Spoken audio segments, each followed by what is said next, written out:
Everyone, and welcome to Doodle Therapy. It's great to see you all here, and we're back for day 2 with our special guest, Anoosha Syed. Hi, Anoosha. Hey, hi everyone. It's great to have you here.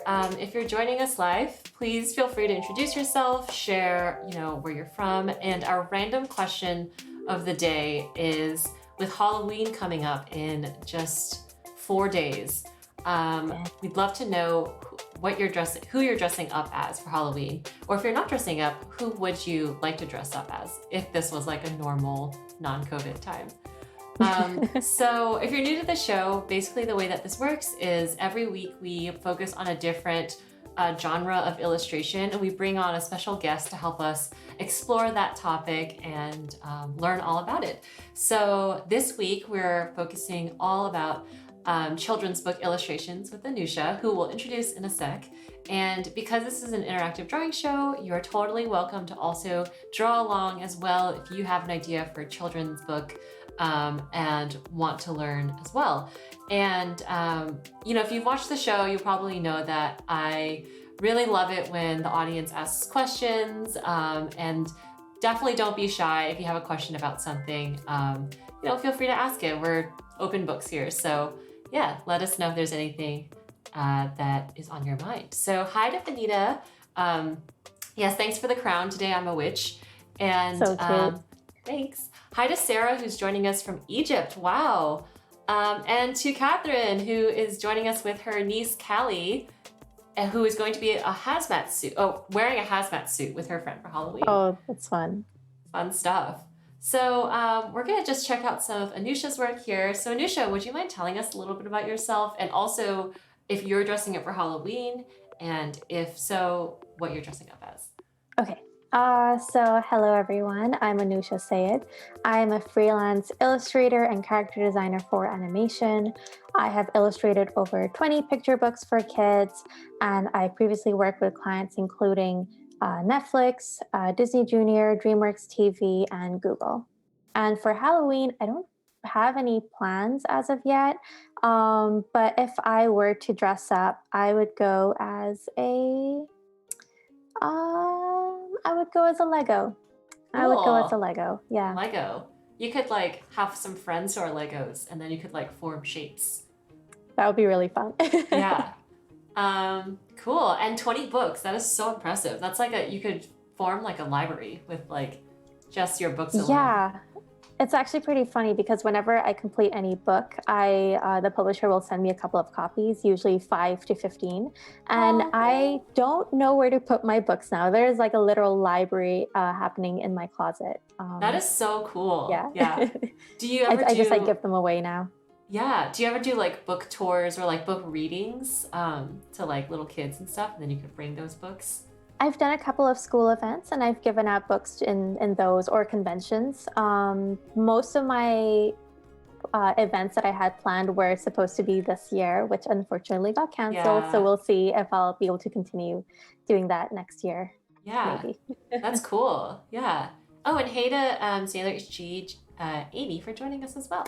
So yeah, and you can check out some of Anoosha's work right above her floating head over on that side of the screen. And above my floating head, here's some of my work. Like I mentioned earlier, I'm an illustrator and a muralist, and I host this show, which is on about every other week now until the end of the year.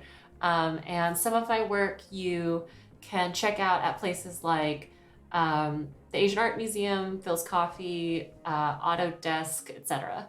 So yeah, but today we're focusing on children's book illustrations, or this week we're focusing on kids' books. And I think it's so interesting because you're someone who has so much experience illustrating in this field. And and it's cool to learn from you and also like Hmm. compare and contrast because like my experience has been in mostly like the tech and advertising worlds. And I think that like timeline and process and all of that is really different for publishing and those other illustration genres. So Oh, for sure. yeah, it's really interesting to hear. Oh, and Sam also in the chat posted a great link to Anoosha's YouTube channel. So thank you for sharing that. Yeah, thank you. Yeah. So, these were some of the books that I talked about briefly yesterday of some of my favorite books growing up as a kid. And I think a children's book is a really interesting genre to explore because there's so much like pure art in this genre, and it also really like shapes your experience as a kid, I feel, like your favorite books. Because I think what I really like about children's books is the fact that because I mean, like if you think about like the picture books that you read as a kid, most of the time you're not really focusing on the words. I know that I would sometimes like disregard like the story entirely and just like make up my own stories in my head looking at the illustrations. I feel Yeah, like art is such a large part of picture books that like you get so much storytelling just from the art itself, sometimes even more so than the actual text. totally. Yeah, that's a really great point. Um, so yeah, that leads us to our project this week, which is we're both creating Yeah. illustrations, for children's books, whether it's an idea that we have or for a final book. Yeah, do you mind telling us a little bit about what you're working on and Yeah, sure yeah, thing. So I let me see if I can get the opacity higher. But this is a kind of children's book illustration spot, I suppose, that I came up with. This was actually like an older sketch that I did a while back, but I figured that like, hey, I still like this. Let's try to paint it fully. Um, just trying to consider it like as a pitch, maybe. I like the idea of like a little kid meeting a mermaid and seeing what kind of a could I get a story out of this like one little scene. And yeah, so yeah, I'm just gonna be illustrating this little spot. totally. I'm curious in your process of developing out a children's book idea, or Hmm. when you're working on children's book illustrations, do you usually start with the story in mind, or do you start more so thinking visually and then create like a story or like a narrative around I that? think it depends because I'm like a very visual person and like I have like a background in character design as well. Sometimes I'll just like doodle a character and I'll be like, oh, this is kind of interesting. What if I have like this character, for example, like what kind of story can I get out of it? Like looking from like what kind of clothes they're wearing, what kind of like scenario they're in. But other times it might just be like any other writer where they have like just a story idea pop into their head and then from there it kind of evolves into okay, so we have some more story elements, let's try drawing this out. So it's a little bit of both, I think, for Yeah, me. that makes sense. Yeah, it's really interesting to hear because I also identify as like a more visual thinker. Hmm. And I have some friends who they were explaining the process of developing a pitch for graphic novels, Right. and they were telling me like they literally just write out the entire plot first. So it's like three Yeah. pages of like words, and then they, match that to the imagery that they create. So I just Oh, thought that was okay. so interesting because it's like really the opposite of how my brain works. Yeah. Where I'm just like, I want to draw like weird stuff and then I'll try to figure out some kind of like narrative Hmm. around that. Yeah, totally. Like it's so interesting seeing everyone's different processes for creating Yeah, stories. yeah, totally. So if anyone also at this point or at any point in the stream has questions for me or Nusha, definitely feel free to pop in and ask. We're Yeah, please. very open to sharing here. Yeah. Alrighty. So yesterday we had a really great convo about using social media as a tool, working with Hmm. agents, and I was saying yesterday that one reason why I thought you would be such a great guest to have on is just because you talk about a lot of these topics on your YouTube channel, and I really appreciate that you don't stay away from like the hard topics. Yeah, yeah, yeah. Yeah, Yeah, I mean, like for me, because like my YouTube channel is basically me talking about everything I never learned about in art school. Because I feel like so much of like my business sense is it's something that I've had to learn on the fly and through like a lot of trial and error. Because unfortunately, I was never taught that in school.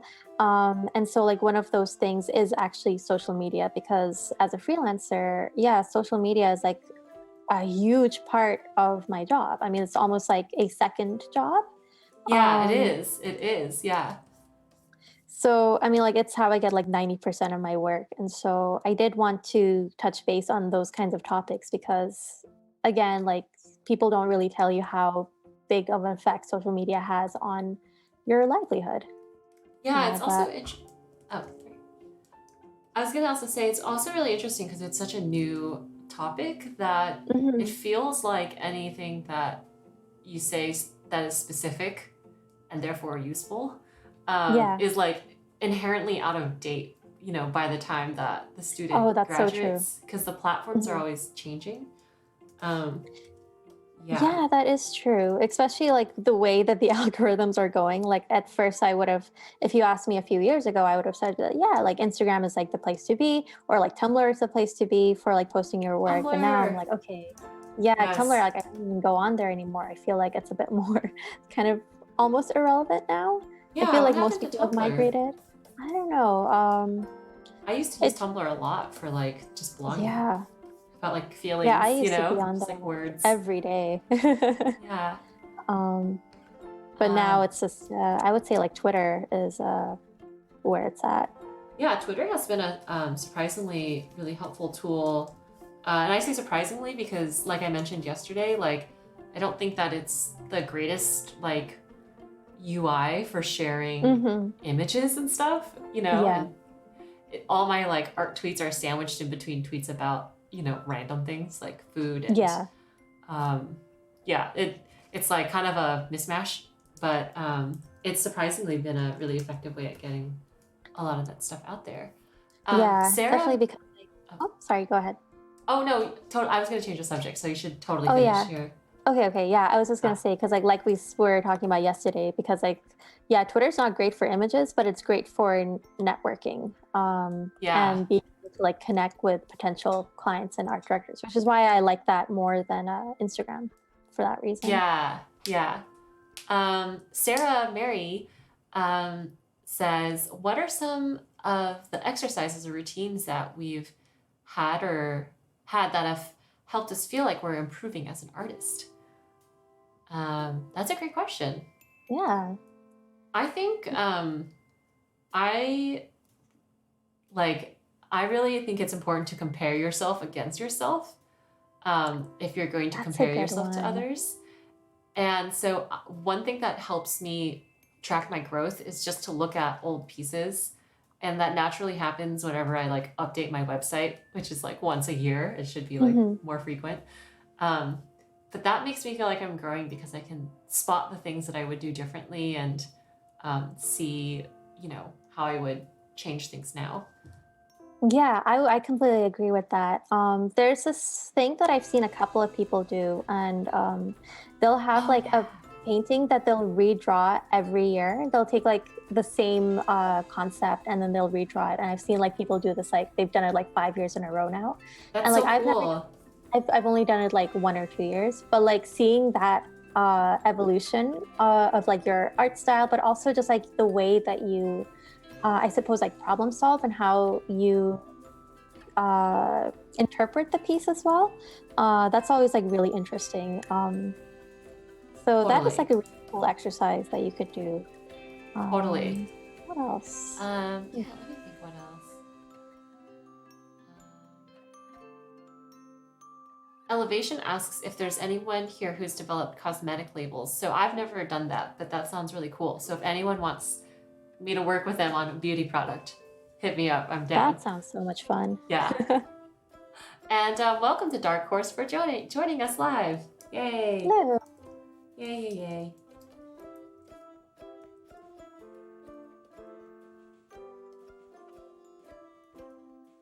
Oh, thank you. Yes, I love this crown.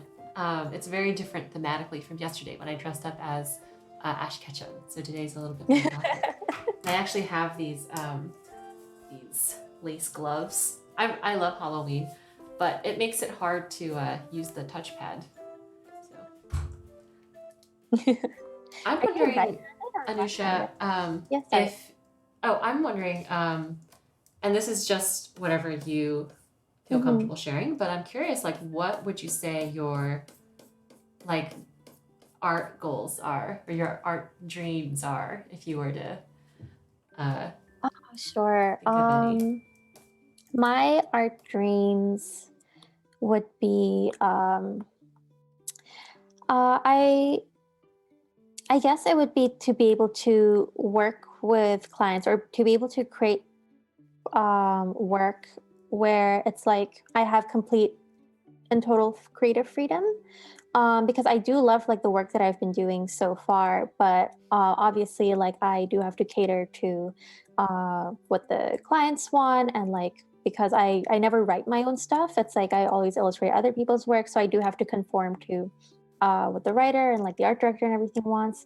So I do Yeah, want to get to a point one day where when I illustrate a book, that I do have like complete control from like top to bottom on like exactly what my vision is. that's so And I cool. think like, Yeah. yeah, I think like my only way around that is to actually write my own stories as well. So that is my current goal that I'm working on. Yeah, that's such a great goal. I think the world would love to see an Anoosha Syed, like top to bottom, creative freedom book. Yeah, thank you. Thank you. Yeah. What about Um, you? oh, well, I was going to say that really resonates. I think the illustrator as authorship concept is also something Mm-hmm. that I would like to focus on, um, in the next few years, just because I have also worked, primarily with clients, like as a commercial illustrator. And, Mm-hmm. like I would say at the beginning of my career, people, reached out to me and I was more of like a, it felt like I was more of just someone who executed on other people's Oh, vision. sure. Like I was like a Mm-hmm. pencil and they really could hire like me or maybe five other people like in the Mm. industry or whatever who are similar. But I think like in the last few years, I've started to develop more of my own style. And so Mm-hmm. people reach out to me now for me, but you're still Yeah, like kind of, specifically for your voice. Yeah. yeah, but you're still kind of limited because it's like their story, their style, their concept, Mm-hmm. or their like product or something. And Yeah. so I obviously totally want to keep doing that because I love working with people. But I also would love to move more into like the authorship kind of realm. Um, Yeah. yeah. If anyone is watching who also feels similarly or has made a similar sorts of leaps, let us know because Yeah, it's please. I think it's a topic that like I also talk to my studio mates about quite a bit. Um, Mm-hmm. it's like the difference between self-initiated work and work that someone else prompts you to do. Yeah. Yeah, because like if you're working on your own personal projects and like your own like those kinds of things like self-driven, like you do have that kind of creative freedom, but also at least like with my client work, I know that like I'm getting paid. Yeah, um, yeah, so I'd love to have that kind of balance where yes, I can do what I want, but also I know there's a paycheck coming. totally, totally. I would say, so like if you think about, okay, so like if I were to summarize my like art direction I'd like to go in, it'd be like Mm-hmm. illustrator, and then to like author illustrator. Oh, nice. But then I would say like before like 2011, sorry, before 2011, sorry, before 2018, I was an 21? illustrator, Oh, okay, okay. like two Okay, years sorry. ago. Yeah. And Oh, then 2 years ago. my goal like 2 years ago was to move more from illustrator, more towards like artist. Okay. Because I felt like I was more of like a illustrator designer type, and I wanted to be more of a Right. just pure imagination, you know, weird ideas type of artist. And then now I think Mm-hmm. now that I've moved more towards that direction, but not all the way, I want to now introduce this sense of like authorship. Yeah, for sure. Yeah. Oh, that's so Amy says, exciting. yeah, Amy says She switched from all self-initiated projects because when she worked with clients, she felt like they kept requesting her work to be different, like to make it less feminine or to uncutify work, which I think is a shame because your work is so awesome Yeah. and Oh it's like man. full glory. That is really tough. One of like the things I like, the reason that I'm looking for more creative freedom as well is because like I feel like with the picture books that I'm doing, I've been kind of pigeonholed in a certain style Oh, of just interesting. like drawing like um, cute little kids, but also in a very commercial style, like very kind of Disney-esque, I suppose. And when I try to present something that's a bit more stylistically different and experimental, they'll be like, "Oh, could you, stick back to what Oh, you usually do?" yeah. But I'm like, "No, but that's not what I usually do. That's just a facade. Yeah. That's just what the people want."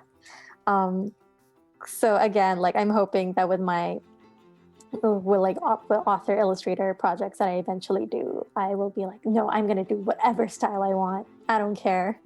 Yeah, totally. I get that the same thing too, where people, I think Hmm. a lot of the work that I've made, that's probably was the most like internet successful or whatever, like Yeah. social media successful, was more of like the cute style of work. And so Yeah. people probably think of me most immediately as like, oh, she makes like really cute stuff, blah blah Right. blah. But one of the reasons why since late last year I've like slowly been starting to do a little bit more like political type of artwork, and I Nice. really love those projects because I feel like it's a chance to shine like a different angle of my art style, because it is like still the same feminine, and there's this like cute way that I like to draw shapes and stuff, but it's like more Hmm. edgy and like Ooh, fiery, and nice. yeah, that's why I've been enjoying those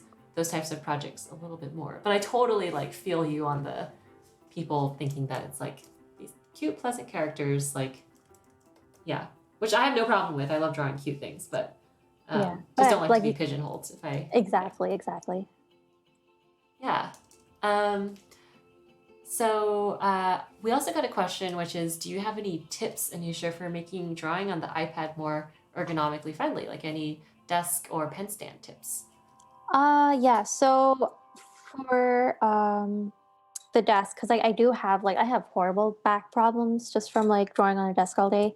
One of the things is I have a tablet stand, which I got. I don't know. Am I allowed to like say what products I use Oh, or? yeah, totally. Go for Yeah, it. sure.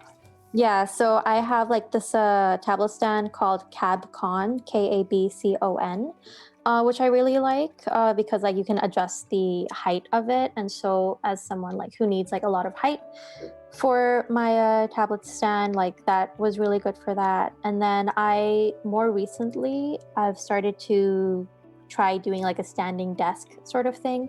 I don't have a standing desk. I just use my kitchen counter and I'll work over there sometimes. So it'll be like 50% working on my chair and then 50% standing up, and like that has also helps keeping things on eye line, because one of the things that I don't like about the iPad setup is that like everything's so low, and so like your neck is Mm, just like facing down all the time.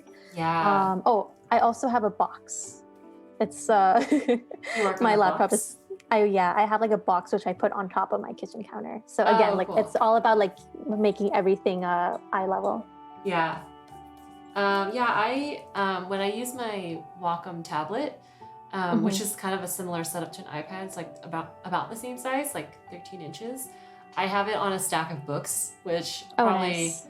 I should probably figure out some kind of stand or like arm thing. And then I Yeah. also wear this it's like a back brace, and it's not because I have a back Oh, injury, but it's like the type that you might find more in like a construction environment, and yeah, it keeps my back really straight. Actually, oh, that's so cool. Tara asks, do you use a screen protector for your iPad? Yes. I used to never use a screen protector for the first 3 years that I had my iPad. And then I just got like a new one recently. And I was like, you know what? I should actually get a screen protector. So I got the, what is it called? The Paper-like, which is like one Oh, of those yeah. matte one. I Yeah. really like it. And as someone who was just drawing on straight glass before, this was an improvement. Yeah, I do recommend this one. Nice. Dark Hours Co asks, um, both of us, I guess, how do you make time to experiment with new mediums and topics? And is that something that you make space for on social to show the world your growth? That's a great Oh, question. Thanks for asking. yeah, thank you. Do you want to go first or should I? Sure.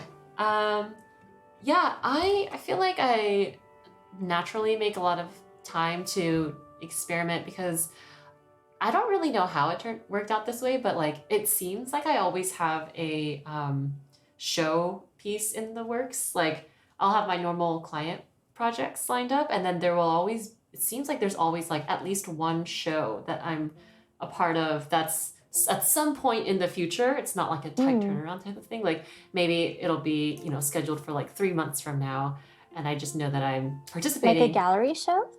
Yeah, or like an art show. Oh, yeah, okay. And it's not like I do these like all the time. It's more like this year I did like two, but they were scheduled like so far out that like Mm, 6 months out that damn. I had a lot of time to like think about it and plan. So for those two pieces, then I tried to do different things. Like for one of the shows, I tried this like sculptural wood cut, like laser cutting thing. Oh, that's Um, so cool. yeah, thanks. It was really fun. I actually didn't share it because I was feeling sensitive about it, and then Oh. maybe I will, because I just didn't want to like. Oh. There was, I think, at the time, and I would love to hear if anyone has this feeling ever, but at the time, I felt like I was more consumed with like if people liked my work on social media, and I really didn't Yeah. like that. I didn't like that I was creating this fun experimental art show piece, but in the back of my mind, it was like there was this question of like, will people like this or will this be well Yeah. received? And I didn't like that. So then I was like, well, I'm just not going to post it. And that will give me the freedom to do That whatever I is want. so powerful of you. But Oh then I my just God. never I'm shared it. So jealous. maybe I should share it. I don't know.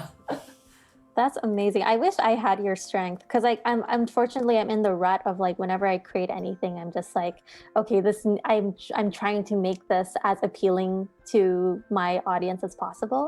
Which Yeah. is like so unfortunate. Like I'm trying to get out of the habit of like what if I want to just create something for myself that no one has to see? And like so far, like anytime I make anything for myself, I'm just like always thinking of social media in the back of my mind and I always post it. Well, good for So you probably, for yeah, taking the risks, and sharing it. Yeah. but yeah, for me, about the question, so for me, I don't have any free time these days. So I don't really have, I never create personal artwork, unfortunately. And I wish I did, and was able to, because like all of my work right now is just, the commercial stuff that I'm doing. And like, as I said, I have to stick to that very commercial style. I haven't had a chance to experiment or try new techniques. But I have a deadline that's wrapping up in mid-November. And after that, I really want to get back into traditional media. Um, Ooh, cool. yeah, because I haven't done that in ages. So I really like that you mentioned the whole gallery thing because that is like the one time I ever do have time to create kind of personal work. Um, Whenever I get asked, it's usually a gallery nucleus, I'll do like a piece or something for them. Oh, Usually it's cool. digital, but Yeah. earlier this year I did a piece for like their Incredibles. Oh no, there was like a Pixar travel poster show, and for that I was like, let's try painting something. And that was like it took a long time because it was so big, but like that was the happiest 3 weeks of my life, just like Oh, chilling outside and painting. yeah. Yeah, I want to get back into that. That's the best. Yeah. Best feeling. Hey to Anna Davis Cord as well for joining us. And Yeah. Dark Hours has a follow-up question, which is, do either of us use pen grips? And lately, they have struggled with holding their Apple Pencil for too long. So do they have any favorite brands? Yes. I use a pen grip. This rubbery one. It came in a pack of 2. I just got it from Amazon. It's nothing special. It does. After a while, it gets a little loose and it'll start like slipping off, which is why I'm glad it came with 2. And this is like the second pack that I've got. If you guys have any recommendations for other pen grips, that would be awesome. But Yeah, drop it in the chat. yeah, please. Otherwise, like I definitely need a pen grip because like without one, my hand gets kind of crampy. That's a good point. I don't do a lot of stuff on the iPad, but that does make me think I probably get a little crampy too, and that's probably why I'll just stop using it. Yeah, just be like whatever. Yeah. Yeah, great question. I'm curious to ask the chat, is there anything that you're excited to be working on these days? And a hybrid of the question I asked Anoosha, what are some of your dreams or goals that you would like to work on? We're at the end of October, so we have 2 more months in 2020, oh my God. which is truly astounding. I'm depressed. 2 more months, that's crazy. So if you think about, the remaining 2 months of this year, what are some of your goals that, you have in mind? Or if you were to think about your like ideal next 2 months, like what do you picture when you think about yourself at the end of the year? What are some things that you would like to learn or grow or try out? Love to hear. And I always like to hear what people's goals are too. Did you have any New Year's resolutions this year? Yeah, that's a great or like question. Goals? Yeah. Actually, before we move on, because I totally want to ask this question. Sarah asks, can you tell us a little bit about your color picking? So that's a great question. I could go first. Yeah, sure. For me, I'm like way more thoughtful about color. If I am working on a client piece, I'll plan it out. But in this case, we're just Doodle Therapy is about just doodling and having fun, and I'm just drawing whatever I want to draw. So I'm really just picking colors that I feel work together without really thinking too hard about color theory. Like you can tell I'm staying in a warmer palette up here, and then whenever I add in a new color, I'm staying around that color in terms of like the relative tones that I use. Like for this goldfish, this really weird goldfish I'm drawing, I don't think it's gonna be like a funky fish. I picked like shades of orange, and then one thing I like to do when I add in lighting and detail is add in kind of a unusual or different color. Like on this brown tree, I added in this pink detailing, which I'll flesh out a little bit more. So Yeah. For my color picking, it's mostly just like using my eye, I guess, to like play around with if I feel like something looks good or not. Because like, for example, you can see like I originally started off with like for shading like this kind of color, but I felt like that was too similar in what would you call it, like the color family to this. Generally, I like when I do shading, I'll go a little bit cooler. So that's why I went for like more of this color instead. And then I knew that for like this character, I wanted to just like keep into like a very primary color warm tone, just so that when I got onto the mermaid, I would go into like a very cool pink and minty green palette to like really contrast. So I just knew like beforehand that like this was the kind of color palette that I was going for, very warm and primary, and to just make sure that I color picked colors in that area. yeah, are you doing everything on the same layer? Kind of. I started off like usually I'll have like a base layer, and then I'll just like work off of that. But right now I might as well just be working on the same layer. I'll just like merge everything together. Dang, confidence. I love working on many layers. I'm gonna try. I have lots of layers. So that's so interesting. Yeah, I guess like because like my style is like very well, I tried to emulate like a painterly style.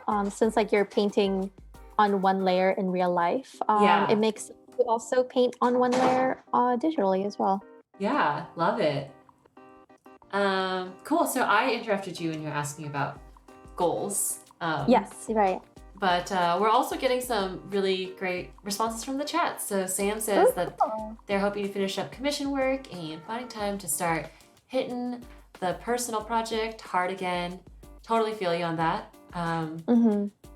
Sailor HG says that they're currently working on their goals list for the rest of 2020, and they've been trying to work Nice. with the medium of clay, which is new to them lately. So she Oh, has a that's bunch so of cool. clay pieces. Yeah.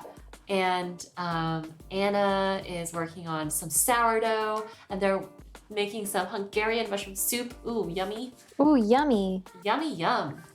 And welcome to Shirley for joining us. Hi. Yeah, some of my resolutions for this year, I didn't have any like very specific ones. This Mm-hmm. year started off like crazy busy, just in terms of like mural projects.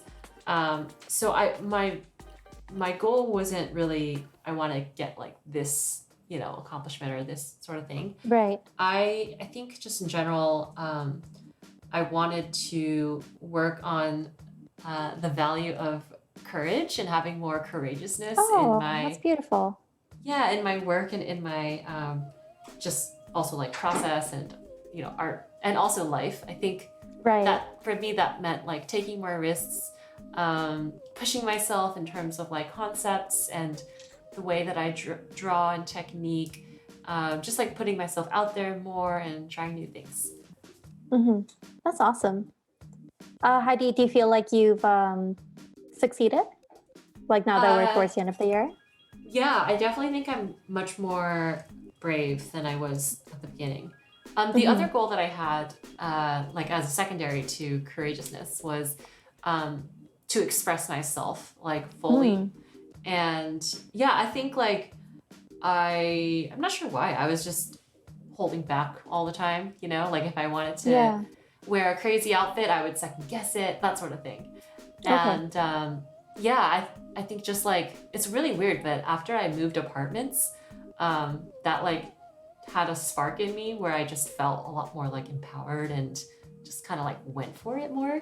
So Ooh. yeah, those were some of my goals for 2020, and I do feel like I worked hard at expressing them. Like I would say like this stream with Adobe Live is an excellent illustration of the goal of courageousness, because I'm Yeah. not someone who is naturally like I would say that I'm a outgoing introvert. So Mm-hmm. at the first few streams that I did here, I was really nervous and I was kind of scared. I don't know if anyone could tell, but I was like really nervous.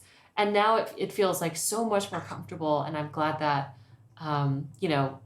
I've tried it and that the Adobe team gave me this platform. So yeah. Yeah, that's so awesome. Yeah. How about yourself? Did you have any resolutions that you started? Yeah, I guess I did. They were more work related, I suppose. One was like I wanted to do more work in animation. Oh, And cool. so I did. Nothing that I can Yay. share, unfortunately, for another few years. But I did get to do work with a few of my dream studios, which was pretty awesome. Wow, Uh, wow. yeah, and then the other thing was to start actually working on my like writing my own story, which I am working on. And then finally, I always wanted to. I kept like talking about, oh, I really want to start a YouTube channel. I don't know how. I don't know how. Like I'll do it one day. And then when COVID hit, I had all of this free time, and I was like, let's do it. Let's finally do it. So that was.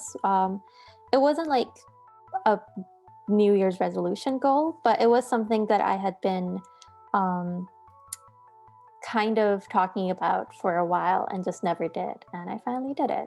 So that was an Yeah. accomplishment. I'm glad that I did this year. I'm curious, like let's say for your goal of wanting to work more in animation, Mm-hmm. after you like sat down and like decided on this goal and you set it to yourself, did you what did you do? What are the steps that you took to make it happen? Was it just a matter of like speaking it and then it just kind of came about, or were you like, okay, now I gotta like make up a plan and There gotta were a go? couple of steps that I took. I did update my portfolio and like added like some new projects in. I was trying to be at like really work on my networking skills. And I also one of the things that happened earlier this year was that like I got to work on a Google Doodle, and the way that Oh, kind of cool. Yeah. yeah, that was like one of my goals that I had. And like I made a post at the beginning of the year like, oh, these are like the dream things I want to work on. I want to work on a Google Doodle, I want to work on this, I want to work on this. And then someone messaged me who worked on the Google Doodle team, and she was like, hey, I work there and you can just, like, I'm a pal, you could have just asked. And I'm like, wait, what? And then I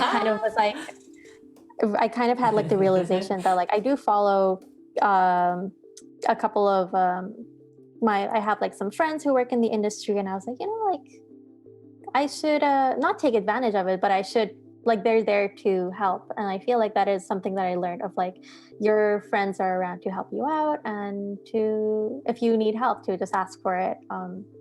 So that was like one of the things that helped with my animation goals. Yeah, I love it. Way to put Just yourself out ask. there. Yeah. That's funny. I'm trying to think of I think that this is a topic that we get questions about on this stream sometimes. It's like, how did you get this project? And I'm trying to think of like the times when I literally just went for it and asked, and Yeah. then it was like, whoa, okay, was that, I just had to ask? Like, Yeah. I didn't know that. Like, okay, cool. I should have just done this a long time ago. Yeah. Yeah. I mean, I've definitely had some projects where I really put myself out there and I like made it very clear that I was like ready to work with them if they like wanted me to.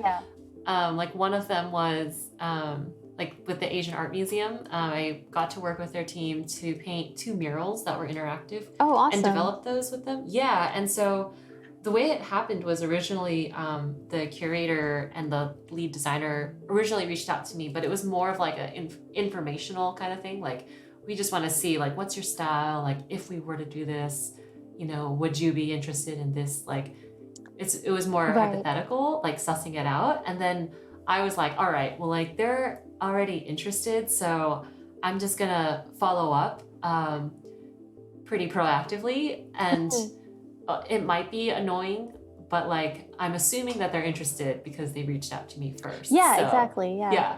And then I was just really like persistent, and I had a lot of follow-ups, and I think like 2 months later then we officially started working together. So that's like an example of when I was like more forward and just like asked for it more directly. Yeah, sometimes it works. Yeah. That's Um, awesome. yeah. Melinda, yeah, definitely. We would love to know what your thoughts and feelings on. Ooh, Anthony asks, what Google did Anoosha do? I didn't do the doodle. It was Oh, Anoosha. yes. Yes. Yeah, so I did it was for, oh gee, I'm gonna forget. What was his name? I'm gonna quickly Google this because I cannot remember. It was for this. Okay, so the Google Doodle was for this Pakistani film actor called Wahid Murad, who was a really famous actor back in like the 70s, I think. And so I'm not really familiar with the movie industry in Pakistan, but like when I told my parents and my grandparents, they were like, oh my God, him? That's so awesome. And so I Oh, even like I kind of bonded with my grandparents and my parents, like watching some of his old movies to do a bit of research on that. that's so So sweet. yeah, so that was a really fun opportunity to connect a little bit more with my culture and also with my parents. Yeah, I love that. Love it. And yeah, if you're joining us in the chat, let us know if you have any experiences or examples of when you were, you like just asked for it, or Just you shot your were shot. just, yeah, you were just a little bit more persistent than you normally might be, and it worked out in a professional setting. Nice, nice.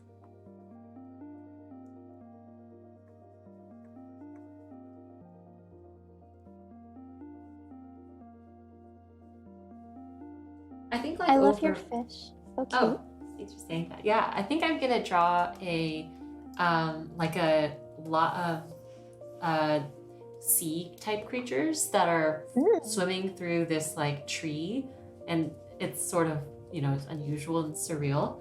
And then that's what this girl is like looking for. It's like running Did around you with these plan on fish. having fish at the beginning, or was this like something that you came up with right now? I sort of started having the idea for it like loosely yesterday. Mm, Originally, I was thinking it could be a bunch of frogs, but I was yeah. thinking that fish Oh, would be yeah, I more. remember that. Yeah, I was thinking that fish would be more interesting because they would like float through the composition, whereas the Hmm. frogs would have to be like sitting, or I guess jumping, it could be.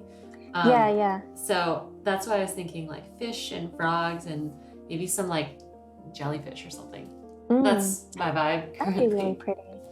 Yeah, I do like the fish give it like a very dreamy quality. That's very pretty.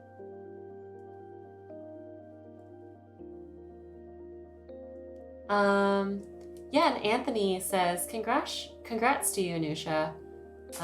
It's wonderful. And also, thanks, Oh, Reverb Mike, for thank you. saying that you like the fish. Jessica Tam actually has a great question, which is, how did you get into Ooh. the illustration field? Like, did you get in through a bachelor's degree, or did you do a career switch? And I think that this is an interesting question because the two of us have kind of represent like the two like approaches that you mentioned in your question. Mhm. Yeah, so I guess I'll go first. I actually have a bachelor's degree in illustration. I attended a 3-year art program in Switzerland, which is where I was living at the time. It is a bachelor's of fine art and illustration. Unfortunately, it's not accredited in the US. So when I tried to get my master's, they wouldn't accept it and they said I had to do Oh, um, my bachelor's all over again. So that's okay. I when didn't want to do my. Yeah, when sorry. did you try to get your bachelor's, and like This what? was 2 years back. This was a kind of like slight pressure from my dad, who was just like, "Oh, everyone gets their masters," and I'm like, I don't know if I need to. But also, like, I want to be a professor one day. Like, I want to be Oh, able to like teach in like a university illustration. But what I've heard was that like you needed to have like a master's degree. But funny enough, last fall, I was offered a teaching position without needing a degree. So oh, I that's guess I'll cool. be okay. Yeah. Yeah, yeah. Uh, I was just curious about the master's thing because I also had considered getting my master's degree, and I like oh yeah. In was what? a illustration. There's this program at SVA called what is it called? It's like illustration as authorship or something. Oh, cool. Their it's like their illustration MFA that's been around for a long time, and I know they have a second illustration MFA that's like new and it's like remote mostly, but I'm talking Oh, about the awesome. other one, illustration as narrative or something. Um, and yeah, I like got in and I was like about to like move to New York, and then I decided against doing it. Dang. Okay. Yeah, so that's why I was curious. Hmm. And I decided against doing it for a number of reasons. Primary was like it's pretty expensive, Yeah, of and course. I was like I just feel like my career is going pretty well, and I'm curious to see what could come of that if I spent the next 2 years focusing on that, and Right. I wouldn't have to pay anyone. So yeah. Um, Yeah, that makes sense. But what was your journey? Yeah, so to answer your question, Jessica, I went to business school. I studied at UPenn at the Wharton School, so it's like really not related to art at all. It's actually kind of like the spiritual opposite of art because it's like Slytherin, and maybe art making is like Gryffindor or like Hufflepuff or something, or like a merge of those houses, and that was like Yeah. straight Slytherin. So really different. And the way that I got into it was I actually became a product designer right out of school at Dropbox, and that was a role that I got because I just worked like nights and weekends on like learning design. And since I was like lucky enough to be a pretty early member of that team, I was able to transition to illustration while I was there, and Oh, then nice. yeah, and then left my job to do or try out freelance illustration. Hmm. So I hope that That is answered so part of your cool. question. No, I find it really interesting hearing like everyone's backgrounds of how like they became like a freelance illustrator because it is different for literally everyone. Um, Yeah. and like especially like the fact that you came from a business background, which is like the complete opposite, I would say. But like, do you feel like it has helped you a lot? Because like for me, I am shocked by how much math I've had to learn. I thought I'd never Yeah. need to like learn math ever again after high school, but like I use it so much just in like my biz like as a freelancer, and I need to like know so much like business stuff to the point where like I've had to take business workshops and courses Ooh, and things, which cool. I hate, but I've had to because I need to make my business function. But do you feel like your degree helps with your work? Yeah, I feel that I like we had a top conversation yesterday about agents, Mm-hmm. and I feel that because of my business background, I was a little bit more like I feel like I did more research and due diligence than I Mm, probably would have if I had on the agents thing if I hadn't come in with that background. Like right. just because I I want to maximize my business degree, so I try to work it in with like being a better negotiator or communicator, keeping track of finances like accounting and stuff like that. And so that's a lot of like the types of roles that an agent might work on or a project manager. And so for me, I'm like, I feel like I already naturally have a lot of like training in those fields. Mm-hmm. So I didn't want to outsource it to an agent unless I knew that they were going to like absolutely deliver, Oh, but for I already sure. had like a super high bar, if that makes sense. Mm-hmm. So yeah, I think that it's definitely helped. Awesome. Yeah, when you were starting out, I'm curious if like what was it like going from an illustration education and then like having to learn the business of illustration, so like negotiating your first few jobs or like asking for more or standing Oh up for God. yourself. That is so funny you say that because I didn't learn that kind of stuff until like maybe 4 years, like 3.5 years into it. Hmm. Just because I just didn't know. I didn't know that's what you're supposed to do. I didn't know that I could negotiate more. I didn't know that how to like ask for more and all of that kind of business stuff. Partly because, and I talk about this in my agent's YouTube video, that straight out of school, I joined an illustration agency that wasn't very good. And they didn't really, they sourced work, but they didn't really negotiate or uh, they weren't very good business people, I suppose. And Mm. so I didn't learn anything either. And they also like Mm. kept the communication with the client separate from me and didn't really keep me in the loop. So I Oh, didn't learn on the job.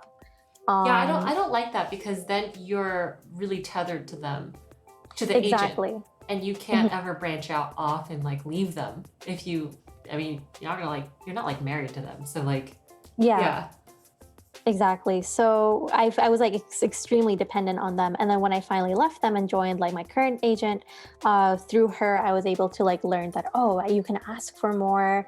I can see like whenever like she does any changes to a contract or like does any communication with a client, she'll tell me about it and she'll also explain her reasoning. So through her, Hmm. I've learned a lot more so that I wouldn't ever in the future be without my agent. I do plan to like stay with her, but if I ever decided to, I feel like I've learned a lot more on how Yeah. to negotiate and better take care of myself as a business person. Yeah, totally. Thank you so much for sharing. That's such a great point. And we're almost at the end of our stream. We've Oh, got wow. just a few minutes left. So time flies. But it's been really cool to, watch you work on your piece in real time. Do you think that you'll end up finishing it? Or like maybe just work on it like a little bit over the next I definitely won't be able to finish right now, but Oh, yeah. in in my free time, it would have to be after the mid-November. I just have like this one deadline, and then after that, I'll be able to work on my personal projects. So for now, this is it. Yeah. Well, so the reason why I asked is because if anyone is interested, I guess you can follow Anoosha. Sam posted her links, and one day you may see a finished illustration and you might think to yourself, that looks familiar. And you'll Yeah, know that it was drawn on this stream. But no promises, like just one day.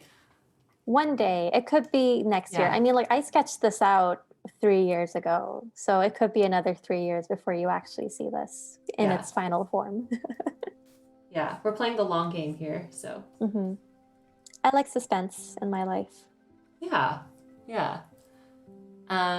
Oh, and Shirley says that she also went to business school and has been freelancing for 4 years and is still intimidated by negotiating. So it's a great conversation. Yes, I agree. I Yeah. also get intimidated by negotiating, but it's Mm. helpful when you have friends like hyping you up, being like, "No, girl, ask for more." You know? Yeah, definitely.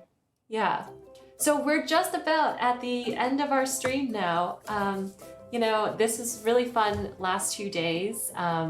It's been fun to dress up as well for Halloween and hear all of your great questions. Thank you so much to Anoosha for joining us and sharing your Yeah, of wisdom. course. You all Thank you for should having me. totally, yeah, you should all totally follow her and, check out her book projects as well as her YouTube channel. So the next time we'll be back on is November 9th and we'll be working on keyboards. Bye. Have a great day. Bye, everyone.